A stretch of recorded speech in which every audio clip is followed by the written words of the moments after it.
Coucou tout le monde, je suis très heureuse de vous accueillir dans ce jour numéro 5 de notre calendrier de l'Avent 2023. Aujourd'hui, on fait une petite pochette pour offrir un cadeau, des sous, une carte cadeau, n'importe quoi d'ailleurs, ou juste faire un petit mot et faire une forme de carte qui change un petit peu. J'ai choisi d'utiliser un die bordure.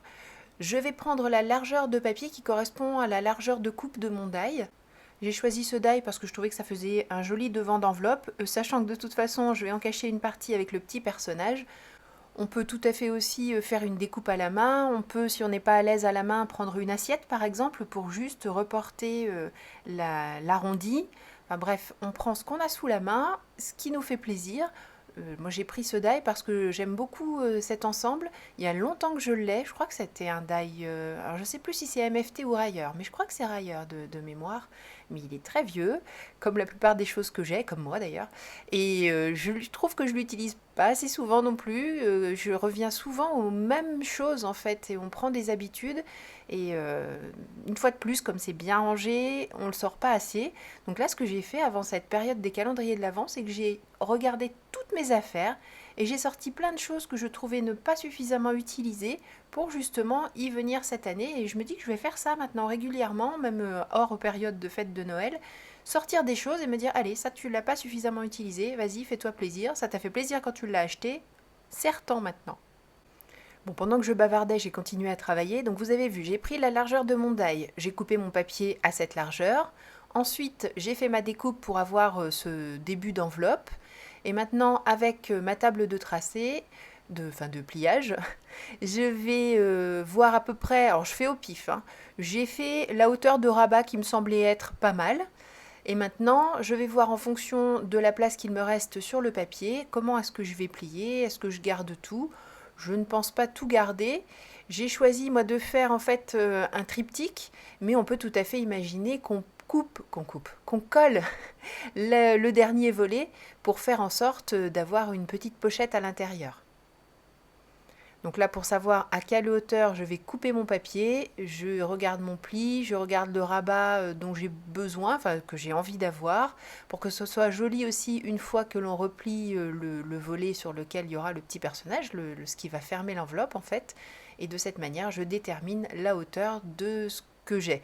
Donc si vous voulez, je vous mettrai sur le blog les dimensions, mais franchement, faites en fonction de vos découpes, parce que moi, les dimensions que je vais vous indiquer, c'est en fonction du die que j'ai utilisé et la hauteur à laquelle je l'ai placé pour faire le devant de mon enveloppe. Donc ça ne sera pas très parlant, mais je sais que beaucoup d'entre vous aiment bien avoir ce genre de dimensions quand même, donc je les mettrai. Et en plus, si ça se trouve, vous avez le même die que moi qui dort dans un tiroir, ou alors vous êtes sympa avec lui et vous vous en servez régulièrement et vous vous dites, tiens, une nouvelle créa à faire avec. Alors, je me suis demandé si j'allais laisser le bord droit, si j'allais utiliser un autre die, et puis finalement je me suis dit que pour faire une sorte de réponse, j'allais utiliser exactement le même pour habiller le volet qui sera à l'intérieur de la carte. Alors je sors à nouveau mes collections de papier. Il y a bien un moment où je vais en venir à bout quand même, mais non, je pense que vous les verrez encore l'année prochaine, à moins que je fasse énormément de cartes d'un coup, mais pourquoi pas, parce que j'en ai encore pas mal. J'avoue que j'ai beau piocher dedans, comme j'utilise le moindre petit morceau, forcément ça dure un petit moment, et puis j'avoue que je ne fais plus de mini-albums. Peut-être que ça va changer maintenant que je suis une grand-mère. Il va bien falloir que je mette de côté, enfin je mette de côté, que je mette en beauté toutes les petites photos que l'on a de côté justement, parce que c'est dommage que ça reste sur nos appareils électroniques. J'avoue que j'aime bien les voir en vrai, j'en ai plein dans mon atelier, forcément, mais au milieu des cartes des copines, enfin bref, il y a tout un bazar, je vous dis pas quand il faut faire la poussière. Voilà, mais bon, c'est pas grave, ça me plaît, j'aime bien avoir toutes mes petites choses autour de moi. Je suis bien dans mon atelier, j'espère que vous pouvez aussi bénéficier d'une pièce où vous vous sentez bien comme ça. Alors pas forcément un atelier, moi j'avoue que j'ai cette chance, mais nos enfants étant grands, forcément la place qui était occupée par eux est occupée par nous maintenant. Et voilà, bah, bref, je sais que je suis une privilégiée. Aussi parce que je vous ai avec moi et il y a longtemps que je vous ai remercié. Donc j'en profite pour vous faire plein de bisous, vous dire merci beaucoup, de souhaiter la bienvenue à toutes les personnes qui nous ont rejointes. Peut-être qu'il y en a même qui nous rejoignent uniquement au moment de ce calendrier de l'Avent. Donc je vous remercie tous d'être présents. de vos petits mots ou pas, juste d'être là. Enfin bref, vous m'apportez beaucoup, beaucoup, même si vous ne le savez pas. Donc je vous en remercie beaucoup. Bon, pendant ce temps-là, j'ai travaillé un petit peu. Décidément, je parle beaucoup pendant que je bosse, hein. J'ai découpé mon papier toujours avec le même die. Et puis, bien sûr, je l'ai fait un tout petit peu plus petit pour qu'on ait ce bord bleu autour de l'enveloppe principale. Et je vais faire la même chose pour le panneau avant. Alors, juste le truc, faites attention quand vous avez des papiers avec un sens de lecture. Moi, c'était pas le cas aujourd'hui, donc ça n'était pas très grave. Mais sinon, on met bien le die dans le bon sens pour faire en sorte que ce soit joli une fois que c'est en place sur l'enveloppe. Je fais bien sûr le suivant de la même manière, toujours la découpe avec mon die. Voilà, j'ai pré-coupé une hauteur, alors c'est un peu risqué parce qu'en fait une fois coupé avec le die, on n'a pas vraiment idée. Alors j'ai pris moins de risques que prévu, comment dire, j'ai limité les risques, voilà, en coupant quand même assez large, mais sinon c'était trop large pour passer dans ma Cuttlebug. Je pense que c'est pour ça que j'ai recoupé. Heureusement, donc il me reste largement assez pour pouvoir enlever ce qui est en trop à droite et à gauche. Là, comme c'est vraiment un tout petit bout que je veux enlever de chaque côté, j'utilise plutôt la guillotine que le massicot. Je trouve que pour des coupes fines, vraiment fines, c'est quand même beaucoup plus efficace. Maintenant que le deuxième volet est habillé, je vais mettre le petit personnage qui va donner un petit peu de peps à cette enveloppe. Alors c'est un die, un ensemble tampon et die qui m'a été offert, donc je ne peux pas vous dire d'où ça vient. Je vais découper avec le die une partie en bleu pour faire un matage sous le personnage, et le personnage lui-même je le détourerai avec mes ciseaux, et puis il y a une petite partie qu'on enlèvera au scalpel parce qu'elle est toute fine.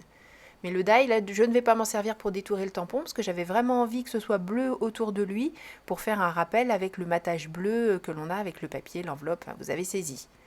Pour le personnage en lui-même, je vais le tamponner sur une chute de Nina Solar White et je vais faire ma mise en couleur avec les feutres à alcool, donc j'utilise la Memento. Je trouve vraiment mignon ce petit ours avec son cache-oreille et son petit sapin dans les bras. En plus, il est super facile à mettre en couleur. Alors, je peux vous donner, je vous mettrai quand même la marque et tout dans l'article de blog, mais comme je vous le dis, je ne sais pas où il a été acheté, donc je ne vous mettrai pas de lien, mais après à vous de faire vos recherches, hein. Donc vous allez bien trouver ça. Je pense que c'est quelque chose d'assez récent, donc ça doit être encore facile à trouver.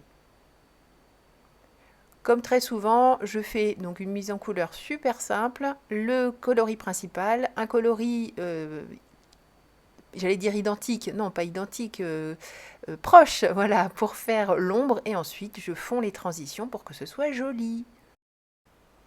Et pour la découpe, comme je vous le disais, plutôt que d'utiliser le die, je prends mes ciseaux, j'essaie de faire en sorte de ne pas trop mordre sur le trait noir, même si pour corriger les éventuelles erreurs, ensuite bien sûr je passerai mon petit trait de feutre noir tout autour pour cacher les vilaines tranches blanches. Mais avant ça, comme je vous le disais, il y a une partie que je souhaite enlever avec mon scalpel. Alors il coupe très bien mon scalpel, mais je fais quand même en sorte de faire plusieurs passages. Je n'essaie pas tout de suite de tout enlever, parce qu'on risque plus d'arracher le papier que de faire une jolie coupe. Alors qu'en prenant son temps, on a de jolies finitions, et croyez-moi, ça fait quand même la différence. Avec un Sharpie doré, je fais l'étoile, mais je fais aussi quelques petites boules sur les guirlandes, histoire d'apporter un tout petit peu de luminosité sur ce sapin. Je colle bien sûr le personnage sur sa découpe pour le mater. Ça fait bizarre de dire ça pour le mater. Pour avoir un joli cadre bleu tout autour. Et je colle ce petit bonhomme sur le devant, sur le rabat de l'enveloppe, à l'endroit où on a la pointe au milieu. Comme ça, c'est facile de savoir où le mettre. Mais comme j'avais envie qu'il y ait un petit peu de déco autour, j'ai refait des petites découpes, pareil, hein, toujours dans mon médaille branche de sapin. Et comme je ne trouvais pas le vert qu'il me fallait dans tous les papiers verts que j'avais, eh bien je l'ai créé en prenant une chute de blanc et en utilisant le même feutre vert que celui que j'ai utilisé pour le sapin. Comme ça, tout est super raccord.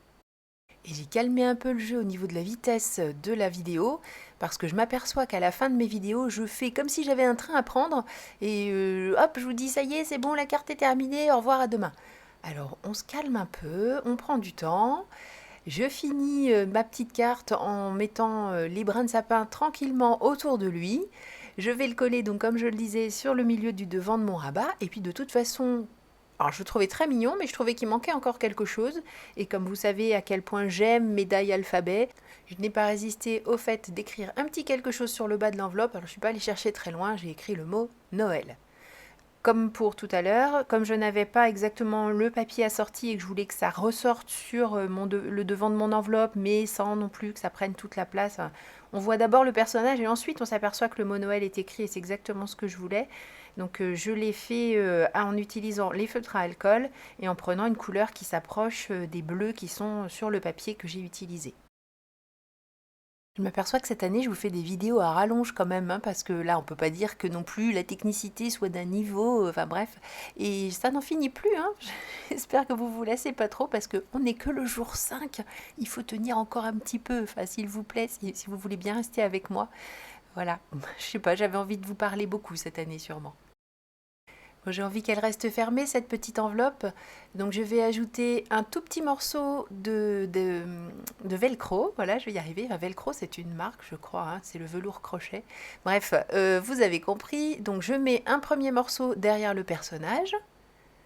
Je colle ensuite son petit vis-à-vis, j'enlève la protection et je referme l'enveloppe, comme ça je suis sûre que c'est exactement au bon endroit. Et si toutefois vous avez des velcro qui collent un petit peu trop, enfin qui sont un peu trop agrippants, le côté où il y a les petits poils, vous pouvez faire une petite coupe de printemps avec vos ciseaux pour que ça accroche toujours, mais un peu moins. Et cette réalisation est terminée. Merci beaucoup d'avoir suivi cette vidéo. Je vous donne rendez-vous demain pour une nouvelle réalisation. Et d'ici là, créez et partagez. Faites-vous plaisir. Gros bisous. Bye bye.